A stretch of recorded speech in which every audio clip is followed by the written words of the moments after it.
today we mix it up. Get ready for Christmas in August.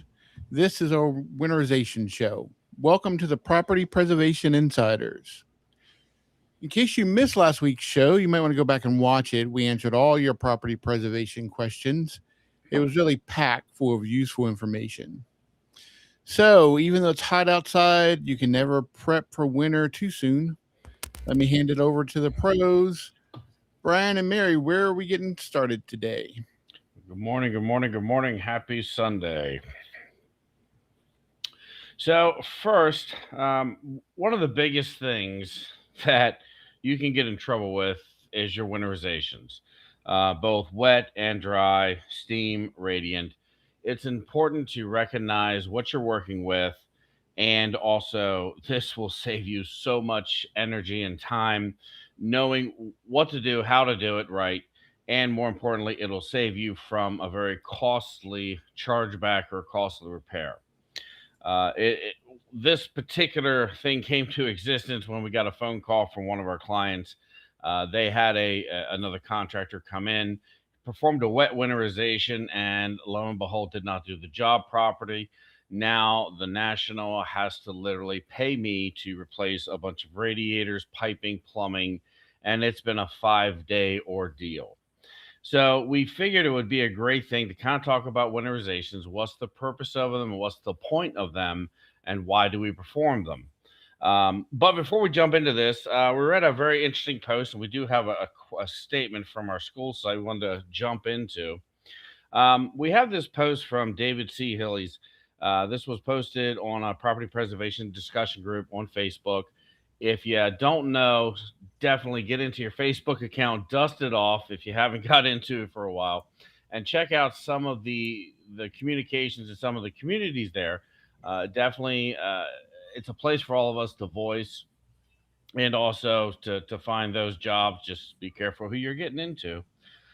But David wrote that everyone wants to be in this business because they think it's quick money. Well, it kind of is quick, easy money if you know what you're doing. But the truth is if you're only doing the work, you're sitting in the office conning some poor broke subs that can't pass a background check or afford insurance. This is very true because a lot of the offshore companies that we discussed so many times, basically, yeah, they hold all the work. They get the work from the national clients. They hold on to it. They kind of gobble it all up and set it into a corner, and then they literally try to convince a boots on the ground contractor who might even have that contract with the national to go do this work. It's really aggravating in our industry in a whole why these things are allowed to happen. But that's another show. David makes about 750 to $900,000 a year. Congratulations, those are awesome numbers. Definitely keep striving, buddy. Hope you hit the seven-figure mark. And he does earn every penny of it. He makes a point about how he literally makes about $200,000 a year cleaning up the messes that the Nationals are in, left by these uneducated, bad subcontractors that can barely pass a background check or afford insurance. So this is important because this is one of those things that we see every day in the industry, and this is why we are number one making this podcast to bring everyone together, to get some information shared, to teach some tricks and some trades, but also to promote our school site that we have coming up, which is our fully vast training matrix program, which has a testing site, messaging boards. Also, you get the discount codes, you get where to get what. We have some tool giveaways, which will be coming up soon when we get into this process. But more importantly is we are able to with video and print and audio, be able to teach and train the proper way of doing things. This is hypercritical because we've been through all the battles, we've done all the stuff, we know all the tricks because we've been through them and we figured out faster ways to do it. So it's important that we're able to give that knowledge and transmit that knowledge and help our contractors out there, our friends out there in the industry, make the industry better as a whole. This is critical. But David goes in and writes, I see he's probably done a lot of issues with these.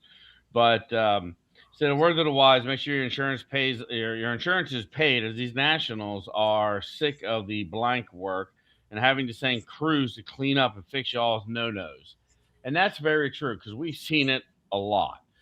Contractors go in to trim a shrub and to take out flowers. Next thing you know, not even paying attention to the property lines, and they're ripping up the neighbor's flowers, very expensive flowers. And because it doesn't have the proper tools, a pickup truck or a trailer or a trash bag, this guy throws stuff into the dumpster of the neighbors. How many times have we seen a pair of steps built incorrectly, or a handrail that's supposed to support weight, supposed to support, barely even screwed in and can get taken off by a simple breeze? And getting into winterizations, how many times have we been to a refresh or another wint and the water heater's full? Or the piping is for. How many times have you gone in and there's all kinds of freeze damage just because someone else didn't do their job? Toilets are cracked, toilets are broke. And that's one thing too. We're getting into this show, but this business is simple because most of the stuff that we do is handyman and cleanup work. It doesn't take a rocket science to do what we do. We are property preservation. We preserve and we protect the assets. Yes, sometimes they replace roof. Yes, sometimes they replumb a house. And as a contractor, you're able to sub those things out to licensed professionals that are outside of your capabilities. Um, the point is, if you just give a little bit into the business can give you a lifelong career and plenty of work. And the main goal is that if you don't know, the internet is a very large place, as we all know. There's information out there. You just have to know where to find it. And again, this is why we're doing what we're doing: to teach, to train, and to help. You know. Um, but moving forward into this is like, here's my favorite topic: insurance scopes and claims. If you can't read a scope, you have no business accepting a hazard claim or insurance work of any kind. Do your research before getting into this business. And if you do not have the basic knowledge or the funding to do the jobs correctly, he goes on and basically says, stay at your current position. But that's very true too. Getting into this business, you need to be able to front your operational costs for a minimum of 30 to 45 days. You need to be able to support your business as you're developing it. But this business is extremely profitable. I mean, here this gentleman is. He is a one-man crew operator, and he makes close to $1 million a year. So definitely, David knows what's going on and how to get it done. There's plenty of money out there to do it. Just learn and get your boots on the ground and get her done. Um, so with all that, we have a question from David. Um, This comes off of our school site. And David, thank you for your response. But I'm starting to be more into this, doing full time service work in the preservation industry. I really enjoy doing this type of work and looking for any kind of tips to improve. I always do the work correctly, so any tips to improve more, I'm always looking to learn. This is what we all need to do because if you're not learning, you're dying. It's my all simple philosophy. You can always learn something new every day. You can always get better every day. You can always make an effort to pick up more knowledge. And again, third plug for the ship for the school site. That's the purpose of this, is to take the information that we've acquired over the years, download it, put it into a format that number one can be revisited, that is makes sense, and also as a business owner, if you decide to hire more people, more crews, this could be a teaching tool for you or even a subcontractor. So if you have a lot of subs out in the area that aren't directly, they're in a different state or something to that effect, we're working with a program to develop so you could help your subcontractor make you a better performance and provide better work by giving them access to the school site, to the training courses. So again, if they're getting a little lost, this will be able to help them out too. So again, it's going to be a little bit. We are formatting everything. We're working with great producers and great technicians to get this site built in a format that is something that is easy retrievable, very informative, And again, there's just more than training there. We do have a lot of different things coming online on winterization gear. What's in your truck? What should you have in your toolboxes? We work with different companies that supply our locks. We have discount codes available, and also we have very specific things that we tell you that it's kind of our own little trade secrets that we developed, certain equipment that we have, and certain things that we build that we found just makes more sense in our industry. So keep an eye out for it. Keep an ear to the ground. We'll be discussing it more and more and more as we develop. But I hope that it helps those companies out there be better, do better work. Because remember, at the end of the day, as I always say, we only get paid by the banks. We only get paid by our asset companies. We only get paid by our nationals. But remember, we work for our neighborhood. We work for our neighbors. We make them better. We take that eyesore, and through hard work and through dedication and through bids, we make that property better. So that way, that property can go from a foreclosure eyesore back to a home that someone can live a long life in and create some memories. So, but anyway, moving on, let's talk about some winterizations. What kind of winterizations are there? Well, we have dry winterizations, we have wet winterizations, we have steam winterizations, and radiant winterizations. Some of these you will never run into, and some of these you'll run into about once. Most of your winterizations you're going to be doing is going to be a dry winterization or a wet winterization. Dry winterization basically means that it uses dry air, as I always say, to heat the property. Here's a diagram that we have on on the screen now. Basically, your dry system, like I say, it uses air. It uses electric baseboard heat, a forced air furnace. That's what it uses to heat. Now, a wet system uses wet water of some varying kind, whether it be just recycling water through radiators or through baseboards, or it uses steam pressure to basically heat the home. So both of those have the similarities, but then also both are very, very different. So we have a lot of photographs to kind of go through as we talk about winterizations. And the key thing is this: the reason why we do winterizations of any form is so that way we remove all of the water from the system.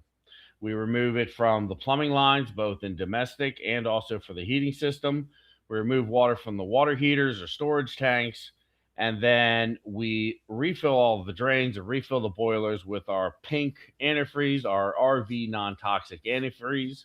And we do this so that way none of our sewer gases come up and create more problems in the house. This way, once winterization is done, the banks can shut down the water. They can shut down the electricity and know that the asset is safe. That we're not going to have thousands and thousands and thousands of dollars worth of plumbing damage because all of that water has been extracted from the system. Now, sometimes we run into our houses and, well, it's already been damaged, it's already there. But at this point, we come in and we pump out we have small battery power pumps. We pump out the water out of the water heater. We try and do our best to preserve our asset. And that's the key thing of our job is to protect and preserve that property for the bank. So that way, number one, they can, they don't have to worry about keeping the power on. They don't need to keep the heat on. And again, there's not going to be any further damage coming down the pike. So, Mary, I got a question for you. Let's put you on the spot. When, when would be the time that the banks would have to leave the power on, would have to leave the heat on? That they would have to leave it on? That's correct. If Most the people- house has yet to been winterized? Well, no. Foreclosure property comes into place. We get a work order, but we have to leave the power on. We have to leave the water on. Why? We do need power if there's a sump pump. The sump pump has to stay running. If there's a dehumidifier, if the basement is very damp, you have to have power for that. Why would the banks leave the heat on? Why would the banks need the heat on? Yeah. If it hasn't been winterized so the pipes don't freeze. Yeah, well, yeah, but why would they need leaving them? We don't get a lot of these properties. We're in rural Pennsylvania. I'm not going to deny, but you get into certain areas, the banks have to leave the power on in a condo situation or a row home situation, Oh, especially if okay. there's sprinkler systems involved. See, this is very critical because, again, in some inner cities, they are now requiring part of the building code to install sprinkler systems. Well, you don't want to go winterize a house and drain all the water out of the system and drain everything out of the sprinkler system if there's a row home or a condo situation, because, again, that's actually a hazard. So pay attention when you go to these properties and look for the sprinkler system, look for some of those things, because number one, that sprinkler system might be property wide. And again, if you're dealing like a row home situation, that row home, even though it's stuck in between two houses, that row home could be an end unit or something to that effect. It can be cold. So pipes can freeze. We did a property in Silver Springs, Maryland a while ago. Um, there's nothing like going to a property and seeing police tape. Always makes you wonder. But no, this gentleman was like a retired Air Force colonel, I do believe. But anyway, so what happened was is that the power company shut the power off. It had basically, it was a dry winterization. It was electric furnace, forced hot air with the heat strip. Um, but when the power company shut the power off, the water company never turned the water off. So his sprinkler system actually froze and flooded the house. And that's how they discovered 3 weeks later that he had passed away. Yeah, So we don't deal with a lot of condos. yeah. So again, another tip as you go to different areas, like example, if you work in Washington D.C., you work in a metropolitan area, Philadelphia, New York, different larger cities where condos and those kind of things are relevant, and a lots of, you'll have different stories to share with us, and we are always interested in feedback and resources that you might have. Once again, as a group, as a community, to make us better. There's a simple case in point of stuff that we don't handle in our district, in our area. Just we don't have a lot of it. Just the way it is, you know. But yeah, so that's one thing too. As you when you go into initial secure and you go into those winterizations, be aware of your surroundings and be aware of what's going on. Does it have sprinkler systems? Well, in that case, you need to report back to the bank. You need to report back to your client that the power has to be on and the heat has to be maintained, because again, in that situation, that property cannot be drained. Now, with those kind of properties, that's when you perform a partial winterization, which we'll also get into a little bit. Trust me, it's not that complicated. We'll have everything situated. We'll have it all in print form for you. So if you get a little lost, it's okay. But a partial winterization is basically where we are cleaning the toilets, removing any water that we can, and then basically filling the drains in the toilets up with propylene glycol. When I say remove water, like the back of your toilet, you remove those things just that way. If someone does flush it, you turn the valve off so no water fills it. Even though in a situation where they have to keep the power on, they have to keep the heat on, we still can drain the toilets. We still can clean the toilets. We can still vacuum out or remove the water from the tanks and then turn those valves off. And again, the purpose of that is, again, if no one's there using the property, of course, because it's abandoned, that water in that toilet's going to dry up, and then you're going to start getting the smells coming from the sewer system. This is why we clean everything out, and same thing with drains. You know, the little P traps, the water will eventually evaporate. But by using the RV antifreeze, the pink antifreeze, which is non-toxic, we put that down in the drains, and that will not just evaporate, or takes a lot longer for it to evaporate. That way, the drain stays sealed, and you don't get any of those sewer gas smells, even if the water is on the system. When you do a partial winterization of that kind, where you have to leave the water on, you have to leave the power on, you have to leave the heat on, it's also very critical we turn the water off at those valves underneath the sinks and document that. Because again, you don't want somebody coming in and flipping on the valve, and next thing you know, all that propylene glycol, all that pink antifreeze has been washed through the system. Dry winterization. Let's talk about a dry winterization. Basically, what we have to do is we have to identify, is the property on city system or is the property on a well system? Okay. regardless of whether the power's on at the house, regardless of whether the meter's on there, regardless of any of that, make sure that you identify the breaker boxes. Make sure you identify which breakers or fuse goes to what. Make sure we shut those items off because you don't know what's happening tomorrow. Perfect case in point, we did a property way back when. We had an order to go in and pump out the basement.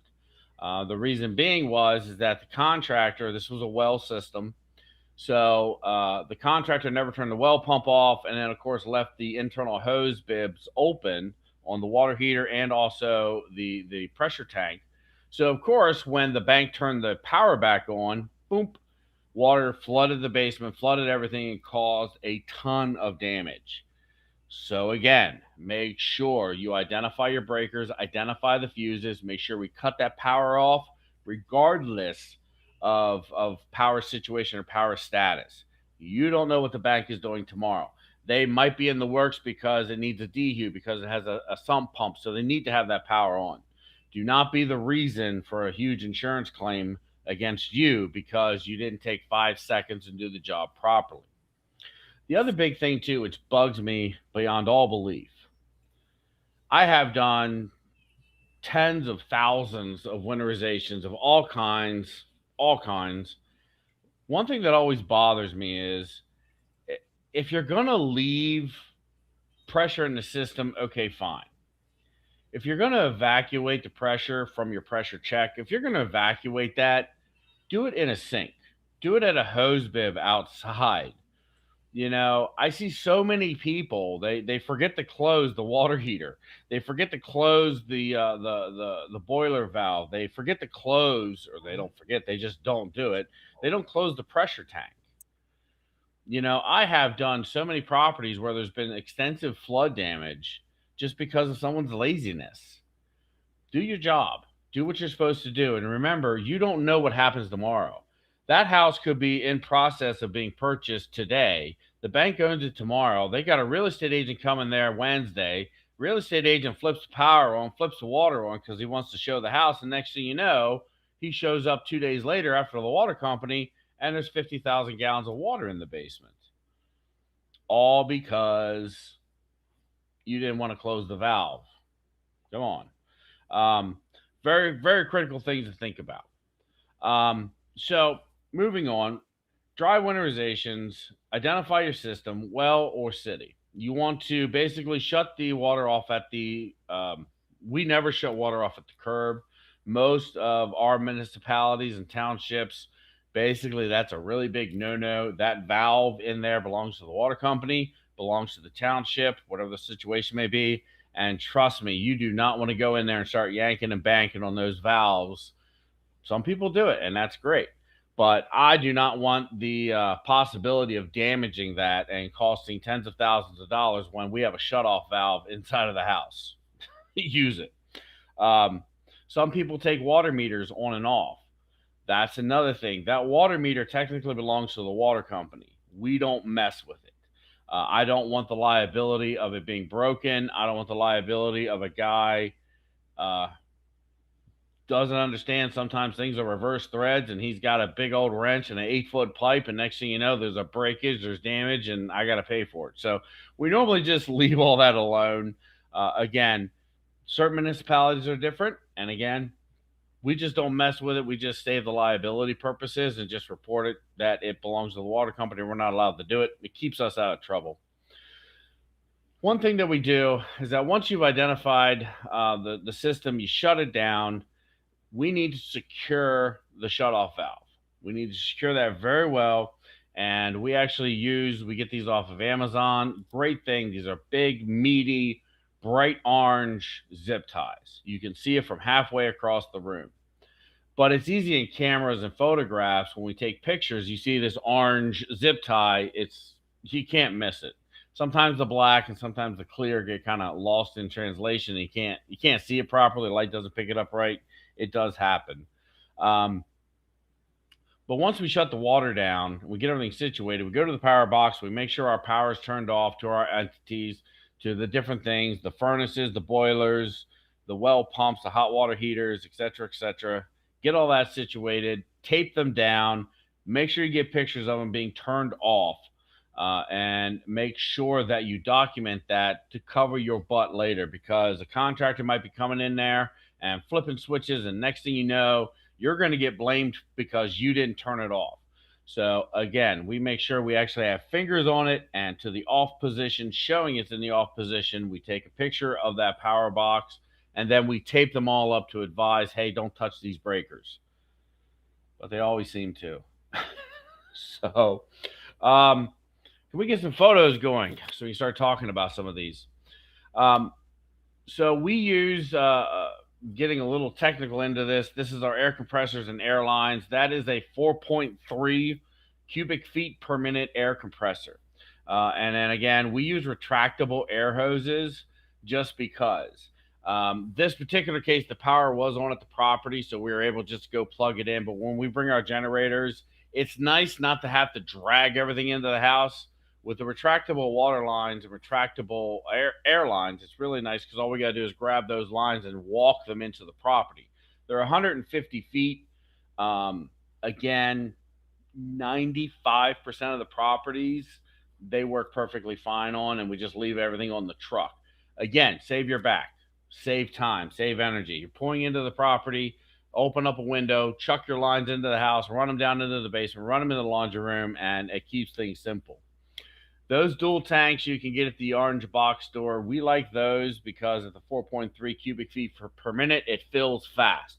It pumps air into the system quickly. I see too many guys use these little pancake ones that are 1.3, and you wonder why it takes them forever and they can't build a good pressure. I want to find those leaks. I want to find those issues fast. I want to get my air filled quickly so that way I can start my timer, so that way I can get on to the next job.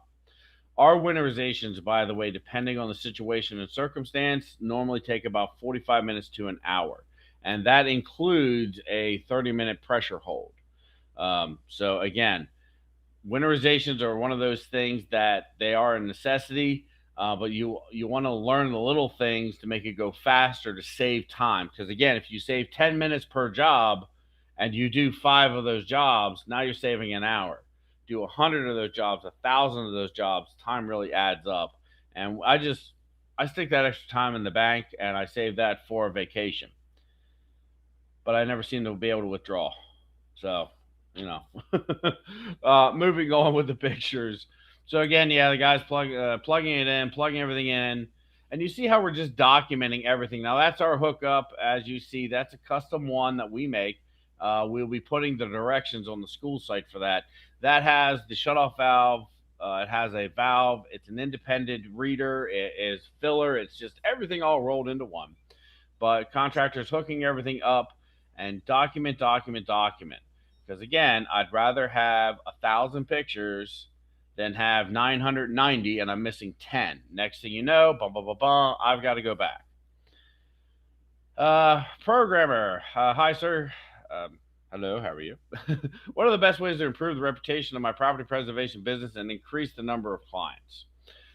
Oh, that's a whole show in itself, my friend. The reputation takes time, takes trust, takes photographs, takes quality of work, showing that you can get it done for a good price, make some money. And I hate to say this, and I've said it several times before, you don't have to be a rocket scientist in this business. You do not need to be Bob Vila. You just need to be a little bit better than the other guy. And in our industry, that does not take much in some markets. You want to be an asset to your vendor. To your client. The relationship that we have built over the years with our clients is one that, number one, they don't get a lot of issues with us. We don't try to hamstring them. We don't try to do the work in a shoddy format. We do the work as we need to, and we make our money in speed and volume. That's what this business is. This is not building a $4 million house or a $10 million building. This is about going in and doing a winterization. But the faster you make it by the little tricks that you pick up over years makes you better at it. So that way, when the nationals or the real estate agent sends someone in behind you, they don't find a water heater completely full because you did your job. Building clients, there are two things you do for clients. Number one, you have all the nationals. If you have to work with regionals, make sure they're American based. Again, we've talked about this in many shows. This is foreclosures are an American problem with American properties, dealing with the hardship of American families.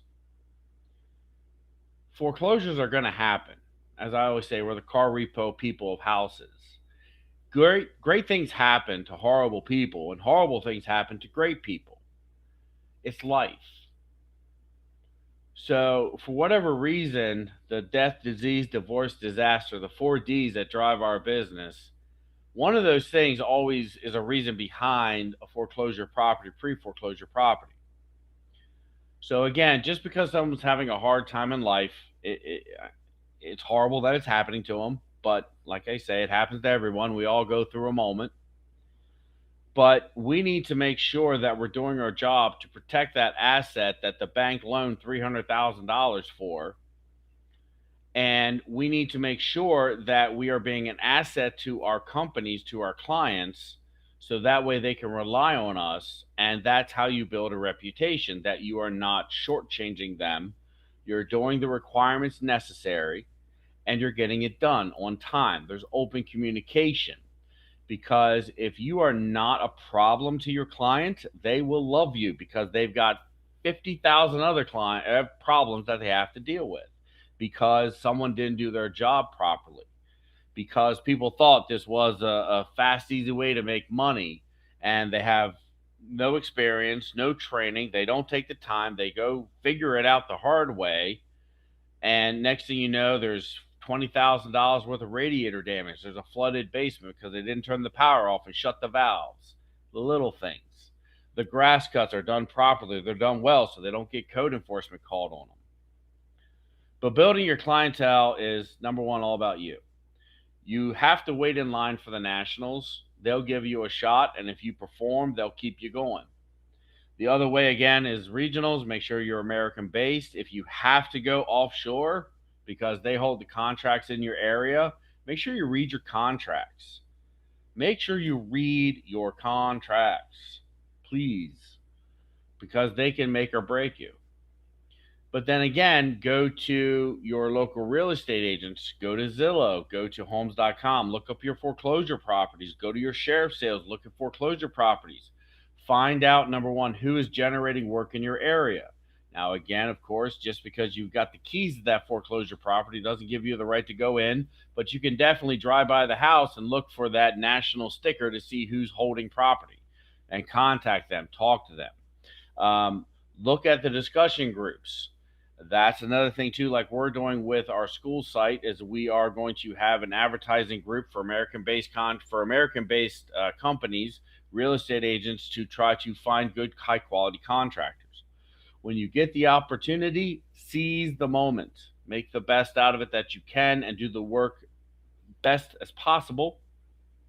That way you'll get more. Real estate agents, nationals, and regionals. Those are your those are your 3 ways to get money. Some people actually, they're smaller banks. They don't normally have a lot, but some of your local banks always have stuff. But yeah, just pay attention to the different groups, the different posting sites, and find out who has the work. Grab that opportunity and do the best job you can. And there's a lot of money to be made in this business, a lot of money to be made in this industry. Just got to go get it and find it and seize it.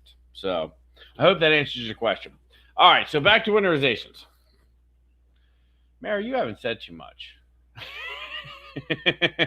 Why don't you jump in on the winterization? Let's go from there. You're the expert on this topic. Oh, okay. I'm not out in the field doing these. All right. So, but moving forward, one thing I wanted to point about the pictures is you see how clear they are. Now, I'm not saying we don't have blurry pictures, but make sure you got a light. Make sure you have a good camera. Make sure you're set right. These are the critical things to build the reputation, because you've got good quality photographs that dictate and explain everything. Mary, how many times do we actually get yelled at because we have too many photographs? There's been quite a few times. Yeah. But like we've both always said, especially you know, you'd rather get in trouble for having too many photos than having to go back because we missed one. Exactly. And that hour drive for that one photograph sucks. And something I do want to point out that you were talking about earlier about the zip ties. I do remember when we were using the clear zip ties and the black zip ties, we used to get a lot of rejections, even though the photos were there, just because they couldn't see them. Since we switched over to the bright orange ones, we've had not one rejection about a zip tie. And that's exactly the point. That's why we do it. It's the little tricks of the trade. I got tired of driving back because they're there, having to dig through 400 photographs to find that one, because from the line of sight, it's 2 feet in front of you. You take a picture, it looks fine, but the handle's black and it's against a black wall. So all you see is this little tiny strip of black plastic that can easily be missed. Bright orange, thick, it's there. I mean, you can't miss it, and that's the whole purpose of it. So once again, a little trick of the trade that cost me about 40 hours of driving back and forth and going through photographs for $8. You can't beat it. You know what I mean? The only problem I have with those, sometimes fitting them around some of the handles sucks, but you know, you deal with it and keep moving on. And that same thing too, like that which you'll have some different pictures of down here as we go through. But that winterization hookup, I've been using. I've built my own winterization hookups for the past, my goodness, 12 years, because I recognize what the clients want with their. They have to have a freestanding gauge. You can't use the air compressor gauge. Some clients require a freestanding gauge and the air compressor gauge. You know, some clients require you have a dual fill. Some clients require a single fill. You know, how many ports you enter and to pump the air in. With using a 2 system like that, basically we're filling hot and cold at the same time. I've got a shut off valve down there. So once we shut the valve off, we unplug it from the blue air line. It's got a gauge there. So now it's freestanding, it's a shut off, and it's a dual fill. And then if you look at where the Y comes down in, you unscrew that, and now I have a single fill. So it's a multifaceted system that takes care of everybody's problem. Every now and again, I got to replace the gauge because it gets bumped around a little bit. But again, I don't have 7 apparatuses to screw in to do this, to do that, to serve a purpose. That is like the ultimate multitasking winterization tool. And again, that the diagram and instructions for building one of those and all the pieces and all the parts you need, it will be on the school site for anyone. And we will be selling these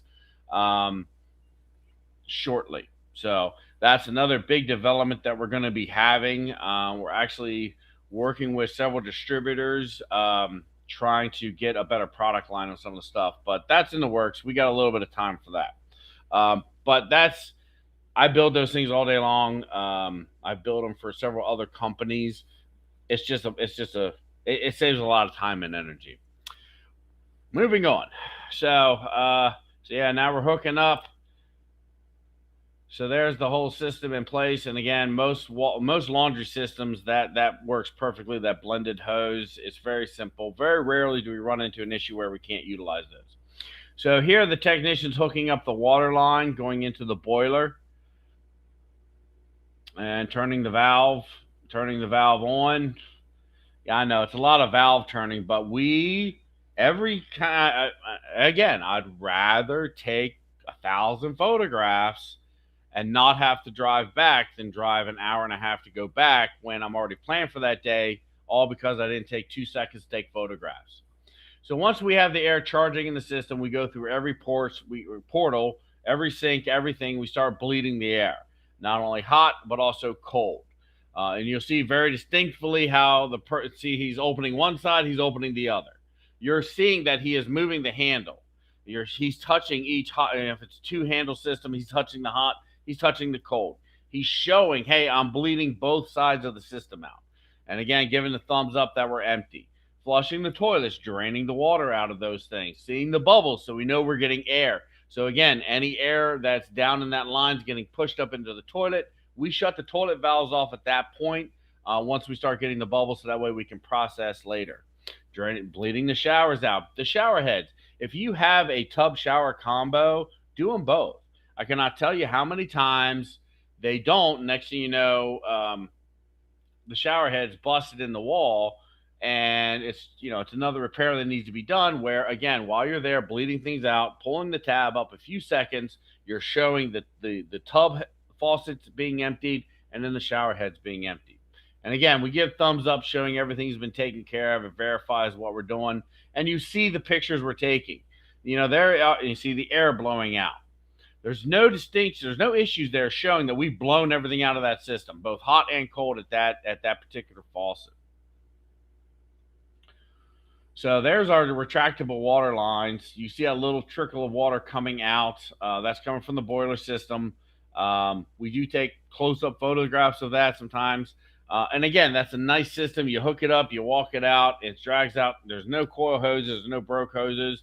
You didn't drop your tool on the hose, causing a break. And again, we show the antifreeze that we're using. It's a pink antifreeze, and every drain. Now, there's a side-by-side sink that goes in the same place. We show each side being poured into very distinctly. You cannot misinterpret that. And then, again, dishwashers. Dishwashers, if their power is on, you're technically supposed to start running the cycle to bring the antifreeze into the pump.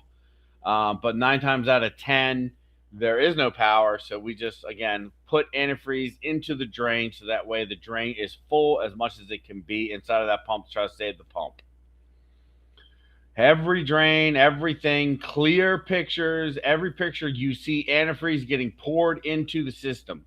Remember, when you do tubs and sinks, they do have issues because the propylene glycol can stain.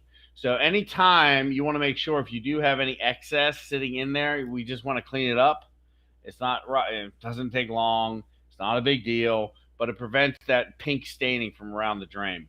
Here we have a little bit of a nasty toilet, and then we're going to use our sprayer, our cleaner. Be very careful too. Tip of the day. Do not, I will say this, my guy really should have been using gloves. Come on, they're in the truck. I know they are. But those are some really nice little scrub brushes that we get. It gets all the gunk out. But with, and there he's using a vacuum cleaner to suck up all the water. We use that again. We use vacuums. Some guys use different things, or some technicians use different things. We have battery-powered vacuum cleaners, a wet vac. Makes life a lot faster and simpler when you're doing toilets, when you're doing the back of the tanks of the toilet. Makes life a lot simpler. And then again, we show the toilet's been cleaned inside. One point I want to say is make sure when you're getting your toilet cleaners, it does not have bleach, because the dye that is in that propylene glycol, if you are using a cleaner with a bleaching product, what happens is it literally will take the dye out of that, and it makes it look clear and makes the toilet look tainted, contaminated. Because again, all it will just be is goop in the bottom of the tank. So make sure, again, know the product you're using. So the key thing is with toilets, here's something else I want to talk about.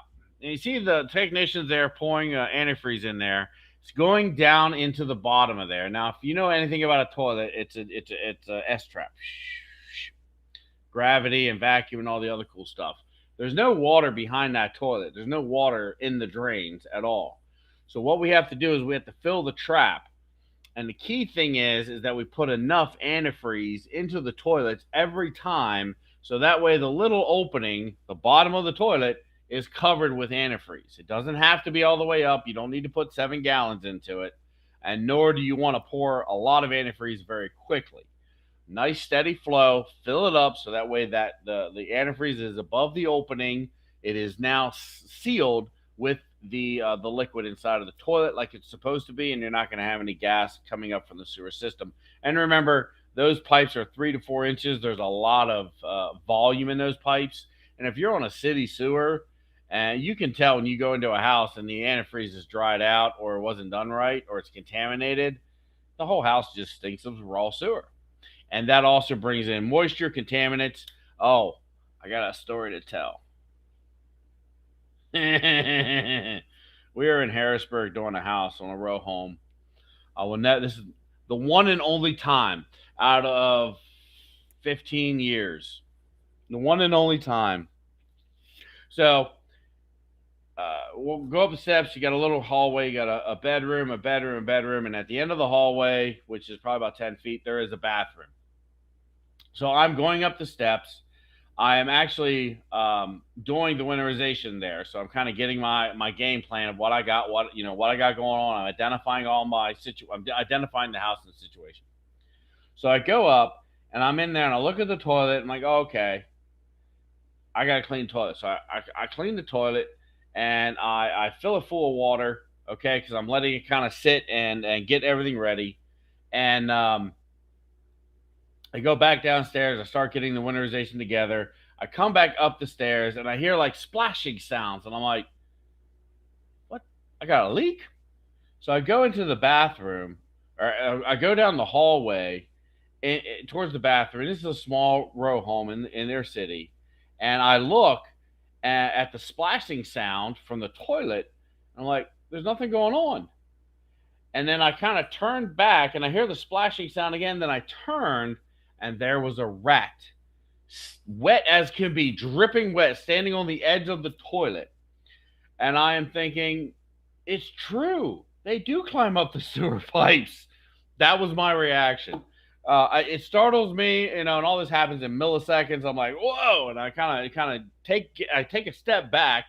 The rat turns around, and the tail from its hind legs sitting on the rim of the toilet, its tail is almost touching the floor. Then it swan dives back into the toilet, jumps back down the drain, and I'm like, what did I just see? And I go to the toilet, I'm looking. He's really in the toilet. He left me a little rat poop there in the bottom of the toilet I had to clean out. I'm like, really? And for the rest of the day, I was so paranoid about going back up into that toilet. But yeah, that was my first and only experience of a sewer rat. They do climb the drains, people. Make sure you shut the lids. Anyway, moving back into our winterization. It's once in a lifetime only situation.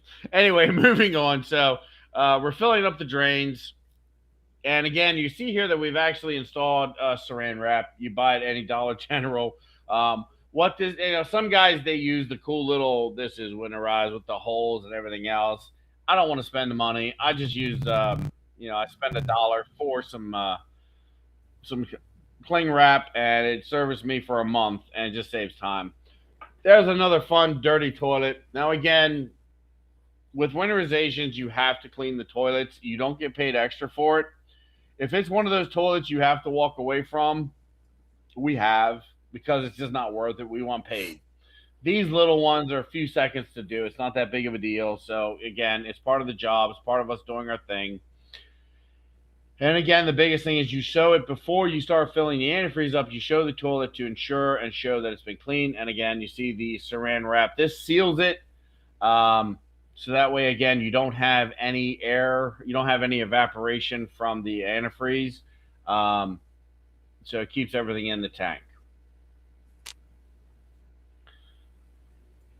So here we're showing that no more water is coming out. That grass needs to be cut. We're closing the valve. We're going to disconnect off the boiler.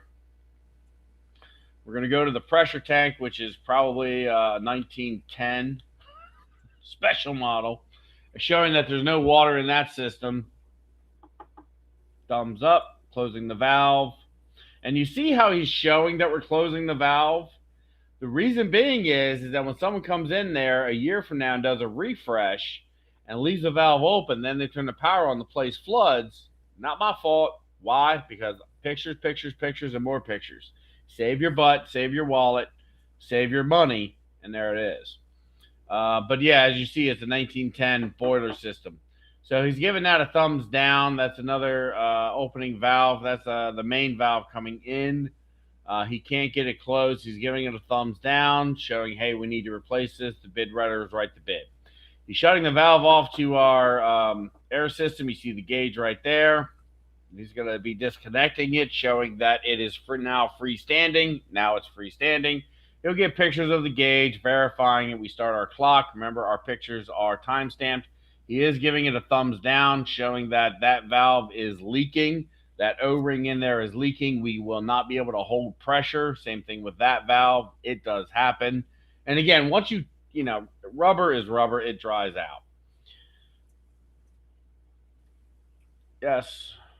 So now here's our battery powered pump. And what we're going to do is we're going to pump propylene glycol, the pink antifreeze, into the boiler system.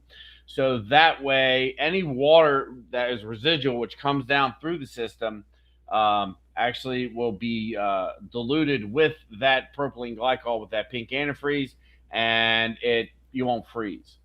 Technically, you're supposed to be refilling the entire system, but we don't get paid enough for that. I'll be honest, because those systems can hold a lot of antifreeze, and again, they're just not paying for it. But we do put in, so that way at least the boiler container is good, and we know the system is drained out from the top to the bottom, but any residual water will be treated, and we're not going to have any freeze damage. And again, always got to show your tags basically everywhere on every property. Each client has different requirements, so please make sure that you know what your client wants and be that asset to them, not the liability to them. And again, just moving on. Everything's tagged. Everything's good to go. And again, just showing the plumbing works, that everything is in there. And this is a common everyday system. Now, hold on to that picture and zoom in, please.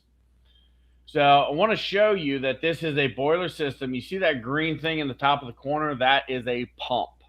So basically what happens is that inside of that gray box, there's a fire, and that fire runs through some tubes, and that heats up the water. The water then gets pumped into the system. Now, this is a wet winterization, and scroll down on the picture, please. Now, that blue box right there, or the black and beige box with that little red tube, that is an oil pump. So that tells me that this is an oil-fired wet boiler system. Now, with these, it's important because some are going to be gas and some is going to be oil. I've ran into a few coal fire and wood fire, but they are not even enough to think about. But they are there. Now, one thing you got to think about in this system, like you will have in our area, you have the external boilers that uses wood or coal, and they're outside the house. I don't know if you've ever seen them before, but you load them up all night, and then it just burns all day, and it just heats the water. Those you really need to pay attention to make sure you're draining out that system, because it has underground lines, it has all that good stuff, and that can be very expensive. So again, identify your work system, identify what you're working with before you get into it. But again, that tells you got an oil fire system, so you also want to check your oil tank. Find out how much oil is in there. Is there a broken line? Is there damage there? Because again, fuel in a house is always a issue. We always bid to pump them out. Sometimes we get it, sometimes we don't, depending on our client. But yes, moving on. So this whole system right here, I want to show you that gray tank right there is a pressure expansion tank. Okay. This is very important because as water gets hot, sometimes it thresholds and hits the boiling system, or boiling, that. Sometimes water boils, and it creates steam, and therefore it creates pressure. That tank there has a bladder in there, and that is filled with water. What happens is that if there's any expansion, it prevents your pipes from banging around and anything else. But always remember too to drain those, because they're always sitting full of water. And actually, there are two nationals out there that require pictures of that. But you see all the big copper, you see everything there. You see the different zone system by those green little bins up there, or those green little boxes up there. You see the different pumps and things like that. But that's basically what a water system looks like. Make sure you are draining the entire system out. those systems, if you look at right there by the flue, right there by the gray tank, there's that little red knob. That is actually water input from the domestic hot water side. So basically, there's a valve in there which tests for pressure. And if pressure drops because water's evaporated or leaked out, it'll open up and allow more water to go into the system. So that is your main valve. So sometimes you actually have to hook the air system or your air compressor to the boiler, and sometimes you don't. Again, identify the system, because depending when it was built, where it was built, the codes, the regulation, and sometimes just the plumber putting them in. Sometimes you have issues, sometimes you have drama. And we've had ones where we've had to cut pipes and install a valve so we can pressurize the system. So always pay attention to what you got to do, and just make sure your client knows, and make sure you are bleeding everything out of the system that you possibly can. Because again, this will save you issues. Like I say, we are doing a cleanup job for one of our clients right now. We are replacing 8 radiators in the system, and just because the contractor didn't do the winterization properly because he didn't know what he was doing. And this ended up costing the national client, which will then cost the contractor's insurance money, thousands and thousands and thousands and thousands of dollars. But then also talking about your reputation, talking about getting the job done and keeping your client. Do you think the client's going to be sending that gentleman to, or that person to, any other wet winterizations, or even keep them online? Don't know. So those are some things to think about whenever you're doing. Make sure you're draining the water out of the system. Make sure you're filling every drain up. Make sure you are tagging. Make sure you are shutting your valves. Make sure, and here's a perfect case in point of a blown radiator. Radiators are cast iron. If you ever need to break one of them apart, just get a sledgehammer, or they'll shatter. But once there's not a lot of room in there. So again, you think about, if everything's filled with water and water opens up a little bit from expansion because it freezes, it doesn't take much pressure to break those things apart. This is another particular house we did that already had freeze damage done before we showed up. This was the initial secure photographs. There was another radiator in there that was cracked. But you want to make sure, and again, see, we're pointing to things. Why do you do that?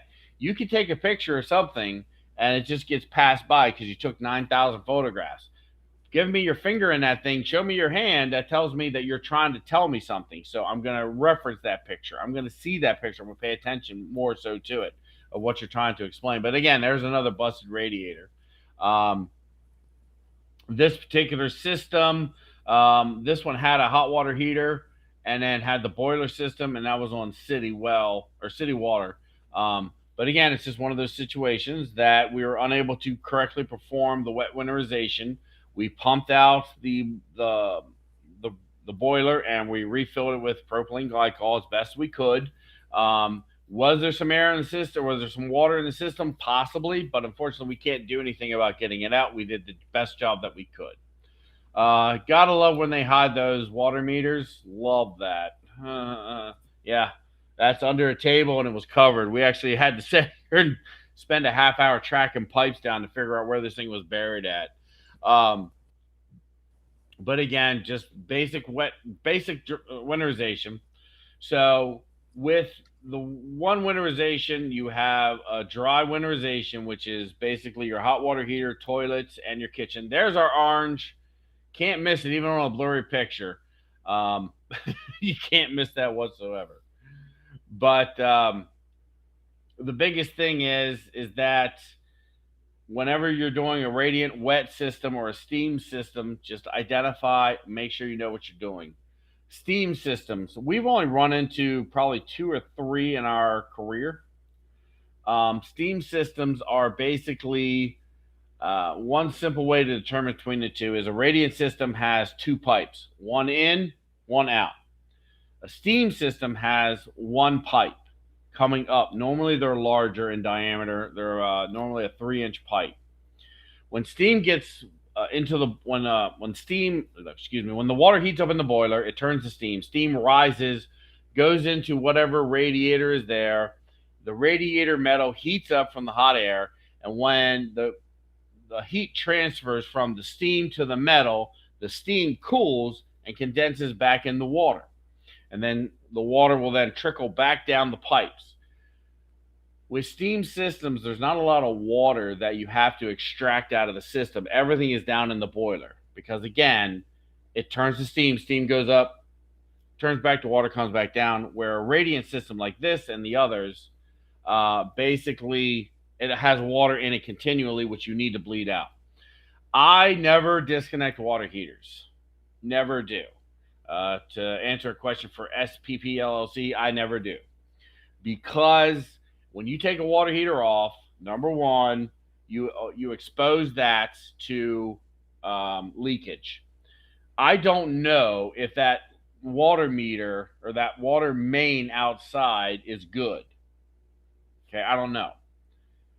Sometimes when you plug those caps, unless you really know what you're doing, you can really mess those up because some people just grab the PVC caps and screw it on there, but it's a flange nut and you can't. So I'm not going to go spend $22 for a brass flange cap or nut plug, excuse me. I'm just going to leave the water meter there. Second thing is the water meter belongs to the water company. The last thing I want to do is remove that, and next thing you know, I'm going to get charged for it because it's now missing or stolen because they threw it away on trash out. The other thing is when we do winterizations in that fact, we do actually crack the water meter. We do crack the valve on our side or crack the nut just to drain any of the water out. Sure. But we do not remove them. We don't take them off. We don't mess with them. It's not our property. And second off, I don't want to open the system up to possible leaks or issues down the road. So I don't shut them off at the mains, and I don't touch water meters. If you want it done, you take the liability, send another contractor, have a wonderful day. 95%, well, probably 99% of the time, no one cares. You know what I mean? As long as you know you're doing your job right, that's what it's about. So, winterizations, like I say, can be very profitable for you. They expose a lot of opportunities, but then also please remember the risk. Make sure you are draining the system out. Remember, it's just a closed loop system. Plain and simple. Water comes in, water goes out. Pump air into it, push all the water out of the system. Make sure you're seeing the clouds, as we call it. Make sure you're seeing the water vapors. Make sure you're documenting everything. So that way, if there is ever an issue, it's never your fault because you documented, you were smart, you listened, you knew, you did the job right. And again, I mean, I've done tens of thousands of these things across the board, all kinds, always. There's a lot of money to be made, and it's fun. As always, this job is so interesting from the things that you see and the things that you do. But winterizations are always those things that can come bite you in the butt hard, very hard. So always remember that. What else we got? I know we got a few more pictures. We'll be wrapping up here shortly. So this is that house we were just talking about. And as you see, this was our first house. All that lovely copper. Well, actually, Mary, I'll let you talk about this one. So this is the house that we've actually talked about quite a few times. It is now being worked on by the real estate agent. We have been working on this house 3 years, I believe. Yeah. The copper was there most of the time. Here within the last few months, when everything else started disappearing in the house, the copper also disappeared along with everything else. So it needs completely re-piped all throughout the basement. And this is very simply because whomever sent in the wrong people. And now that is, I mean, that's inch and a quarter copper. Mm-hmm. That's $20 a foot. That's probably $25,000 to replumb that thing. All because someone wanted $80 worth of copper. This is where these people that did this need to be out of our industry. They are not doing their job. They are probably broke because, as our friend David here put a post in about how You don't know what you're doing. You can't finance a job. You just found out about the industry 3 months ago. Now you think you're a high-end professional. You can't make any money. So now what you do is you go around to these properties, which, don't get me wrong, thank you much. When I get that job, I'll send you a fruit basket. But why? Yeah. See, I don't have time to come through and cut a whole bunch of copper because we got so much work to do. I ain't got time. I'm here making real money, not $90. Yeah. And by the way, too, just FYI, if you think you're really bright, speaking to the guy that stole that copper, because you know who you are, you do realize when salvage yards come in to a lot of copper, especially higher end stuff like that, and you're coming in with a lot of it in your beat up old pick 'em up truck, and it doesn't say Bob's Plumbing Service, you do realize sometimes they call the cops, right? You do realize that when you go in there with that AC unit you just ripped out of a house, you do realize that they call the cops, right? So, just FYI. I hope they get you.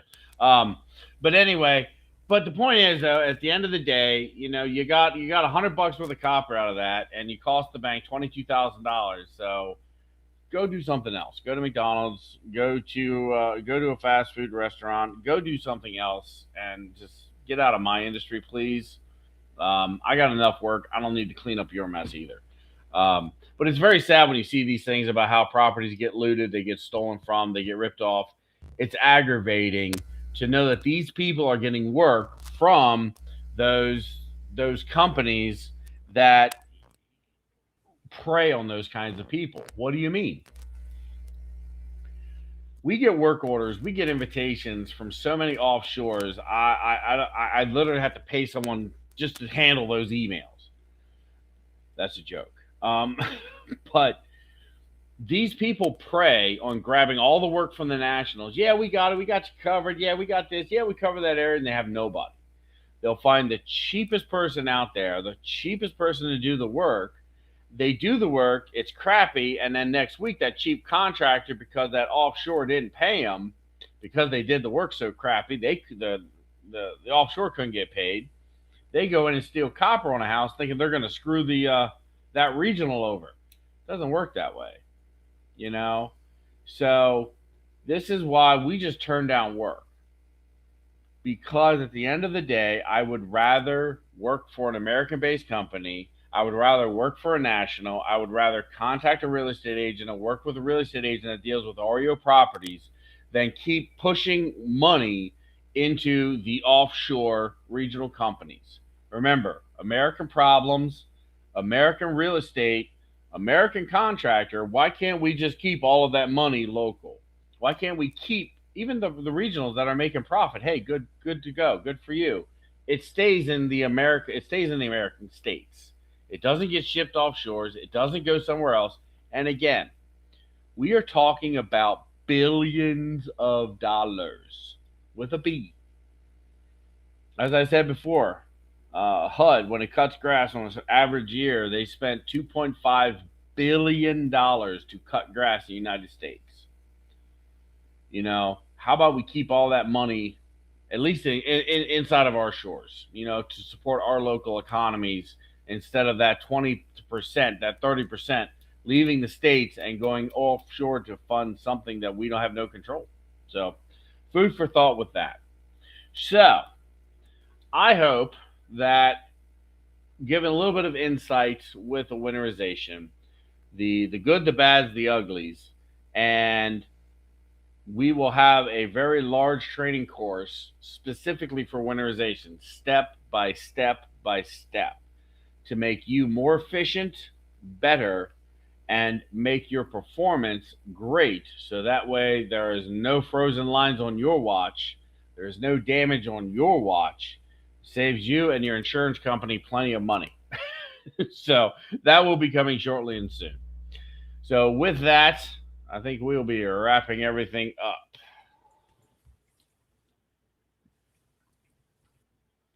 And we'd like to thank you guys for joining us today. Please subscribe to our channel. If you like more videos like this, we have other resources. We have some of our free videos from our course on there. If you look up here, oh, you can't see my hand. Up here in the corner, there is the QR code for our school site. You can also go to our website at, oh, there it is, at propertypresinsiders.com. Everything is reversed on the camera if you guys don't know sometimes. From our website, you can find our links to our social media and our school community. You can also find we have a Facebook group as well.